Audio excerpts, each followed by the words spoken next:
Mavericks 127-88. Heat handled the Hawks 114-113. In college basketball, second-ranked Virginia slamming Syracuse 79-53. The Cavaliers tying a school record with 18 threes. Eighth-ranked Texas Tech tops Texas 70-51.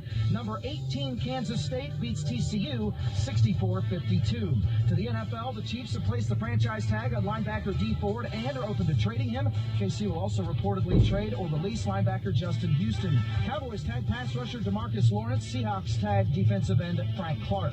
Sliding over to the NHL, Tyler Ennis with his first career hat.